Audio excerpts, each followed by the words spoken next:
que siempre nos ha interesado mucho ese tipo de cine que es capaz de alguna forma de aumentar nuestra capacidad de percepción sobre lo que tenemos alrededor, ¿no? Este cine que nos permite tener como una especie de capacidad aumentada, ¿no?, de la visión, que también puede ser crítica, ¿no?, y a la vez pues, nos permite alguna vez visibilizar esas sutilezas que de alguna manera pues, en la cotidianidad, con esa visión o esa mirada tan automatizada que tenemos, pues cuesta más, ¿no?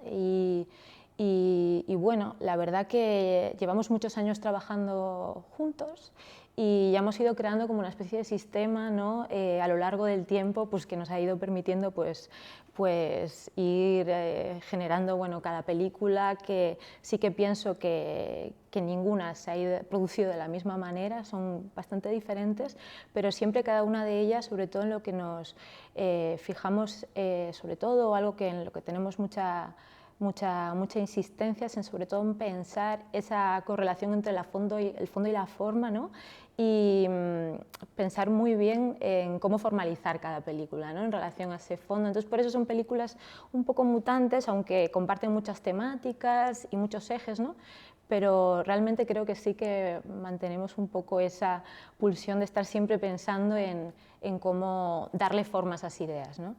Sí, nos interesa sobre todo el poder evocativo del cine, ¿no?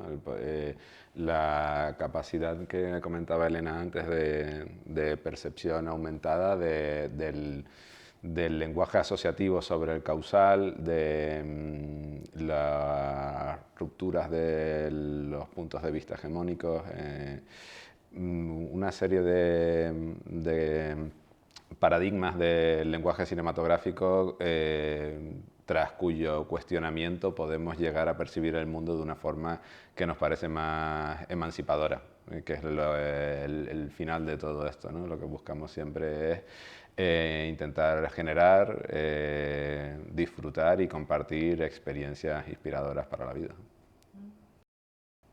Pues la verdad que siempre dedicamos una gran parte del proceso a investigaciones que tienen que ver con lo histórico, con lo antropológico, con lo político, y revisamos mucha documentación, nos nutrimos de distintas referencias, pero llegado el momento de empezar a rodar la película, intentamos olvidarnos de todo y confiamos en que solo las ideas que estén ahí sin que nosotros volvamos a revisarlas nunca más serán aquellas que realmente nos han calado, ¿no? Si no recordamos algo, tal vez sea porque no nos ha atravesado de una forma suficientemente potente. Entonces, digamos que todo ese trabajo previo tiene un proceso de decantación por medio de la memoria, del recuerdo y de la experiencia que culmina en las piecitas que vienen de esa masa de investigación que se han condensado en el fondo del proceso, ¿no?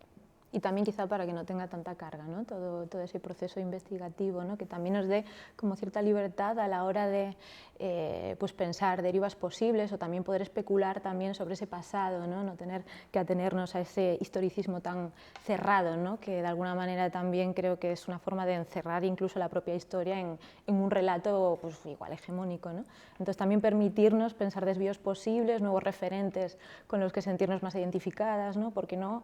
Y claro, ir un poco más por esa vía de la especulación y pensar desde lo fragmentario, ¿no?, desde el oral también, y no solo desde esa historia más escrita y documentada también. Pues por lo general intentamos, bueno, no, en realidad es mentira, no lo intentamos, pero nos pasa que siempre que decidimos trabajar en un espacio,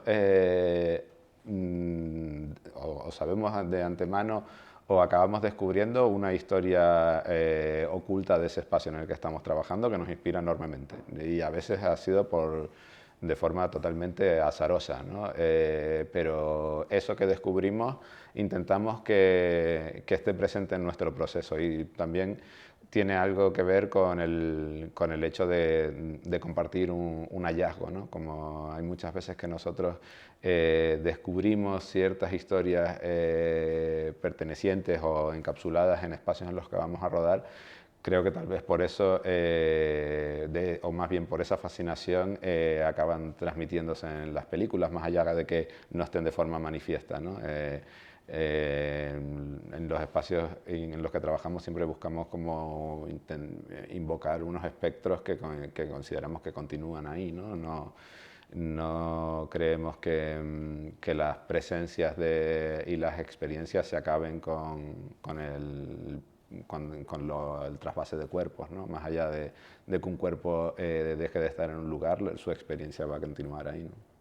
Y bueno, luego hay sitios que se van repitiendo, ¿no? Espacios que se repiten, por ejemplo, como Anaga, ¿no? Que no solo está en Plus Ultra, sino también está en la película, por ejemplo, que es un espacio en el que, por ejemplo, la resistencia aborigen fue muy fuerte, ¿no? Después, por ejemplo, también en toda la parte gallega, en la zona del Xurés, por ejemplo, es un gran cementerio megalítico, ¿no? Que tampoco éramos tan conscientes, ¿no? Al llegar y de repente, ¿no? Si eres capaz de verlo, pues te das cuenta de que todo ese territorio está lleno de una memoria casi imposible de ver, de no saberlo, ¿no? De no saber verlo. Y así pues un montón de lugares, ¿no? Los chouzos del Suído también son lugares que existen desde la Edad Media y en esos pastos pues los pastores llevan yendo ahí siglos, ¿no? No sé, siempre es verdad que nos gusta mucho nutrirnos de la intrahistoria específica de los lugares y al mismo tiempo también no quedarnos con eso y también poder pues, imaginar, ¿no? O proyectar también pues, nuestras propias ideas, deseos, miedos, ¿no? Sobre esos espacios, ¿no? No atenernos solo a eso, pero creo que eso siempre está ahí, es importante, esa tensión entre tiempos, ¿no? Que se genera siempre en un espacio, entre el presente y ese pasado, ¿no? De alguna manera, que sigue existiendo y estando ahí. Y es bonita esa idea del cine como medio para descubrir el mundo, ¿no? Lo cual no quiere decir que haya que irse a territorios lejanos, exóticos, ¿no? Sigue teniendo ese potencial para descubrir la calle detrás de nuestra casa. Sí, la casa de tu abuela, ¿no? Por ejemplo, con otros, claro, sí, sí, sí, total. Intentamos escuchar, intentamos escuchar mucho. Sobre todo en Sin Dios ni Santa María y en Montañas Ardientes que vomitan fuego, ahí sí que hubo como una parte de investigación a lo mejor más etnográfica, en la que tardamos un poco más, ¿no? En hacernos con el territorio y saber quizá escoger en qué sitios filmar, como por ejemplo cierto tubo volcánico que es específico, ¿no? También por esos relatos que hay de ese espacio concreto, ¿no? O en relación al trabajo con tu abuela, pues fue un poco así, fue más fácil porque siempre, claro, trabajar con un familiar siempre te da unos puntos extra y más fácil, pero sí, siempre hay una gran parte, yo creo, ¿no? de investigación, sí, etnográfica, casi diría yo. Sí, porque finalmente la historia que a nosotros nos emociona por lo general no está en los documentos, ¿no? Sino está más en los relatos y en la memoria oral, entonces es como la fuente de acceso a esa información más directa, ¿no? Pues, muchas veces descubrimos esa intrahistoria de la que hablábamos antes de los lugares por medio de los relatos de las personas que conocemos en esos espacios, que los conocen mejor que nadie, ¿no? Y eso no lo podríamos descubrir en un libro, estando lejos de ese lugar, ¿no? Entonces, esa experiencia de estar en el espacio acaba siendo importante por distintos motivos y esa información llega por distintas vías, ¿no? Y todo el proceso acaba siendo parte de la pieza finalmente, ¿no? Muy eclépticas. Sí, la verdad que sí. Es verdad que para esta, por ejemplo, Ales transportan a muerte, hay una referencia que dices tú y esto, pero es Marguerite Duras, que es como una escritora que nos encanta, pero también es una cineasta que adoramos, ¿no? Sobre todo, no sé, precisamente, bueno, hay una de las cosas que más nos gusta es cómo cada película, ¿no? Tiene como una vida propia, ¿no? Una forma, y dices, bueno, y esas voces en off, esas narradoras tan increíbles, ¿no? Que utiliza, no sé, nos gusta muchísimo. Hay una peli que tiene que es Vera Baxter, que una de las voces que aparece en la película, de hecho al final, una de las precisamente narradoras, que de las pocas que hay en la película, pues está un poco basada en una escena de esta película, concretamente. De hecho, es casi un homenaje, ¿no? O sea, diría yo, porque es casi no calcado, pero sí que... Y, ¿qué más?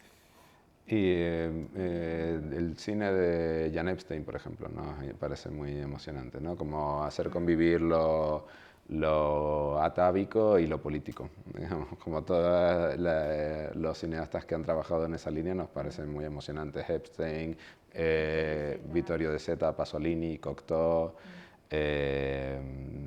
Hay como una tradición de ese cine entre lo material y lo materialista que nos emociona muchísimo. Como Pasolini también como trabaja con el mito, ¿no? Y también, por ejemplo, en la puesta en escena, ¿no? Es verdad que Pasolini pues, es una referencia también pues, muy grande, aunque solo sea por esa libertad con la que se toma también todo ese trabajo, ¿no? Con el vestuario, con la puesta en escena en general, ¿no? En sus películas, sobre todo medievales, ¿no? En los cuentos de Canterbury, todas estas películas que son muy inspiradoras para nosotras. Pues ahora estamos trabajando, bueno, acabamos de ver una película que precisamente va sobre un mito del que, bueno, siempre quisimos meterle mano y por fin lo hemos conseguido, que es el de la isla de San Borondón, que es esta isla errante que aparece y desaparece, ¿no? Que a lo largo de los siglos ha intentado incluso conquistarse, se ha cartografiado, ¿no? De hecho, y un poco tiene que ver con este mito, que sale también en las proximidades de las Islas Canarias, ¿no?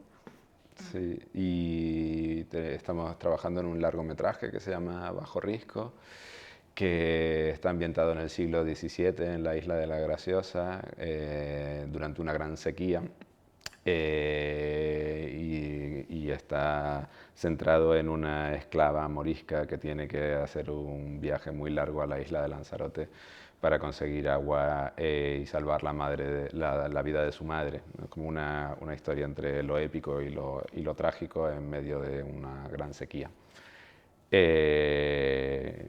Y de momento, porque después tenemos un proyecto que todavía no estamos listos para contar.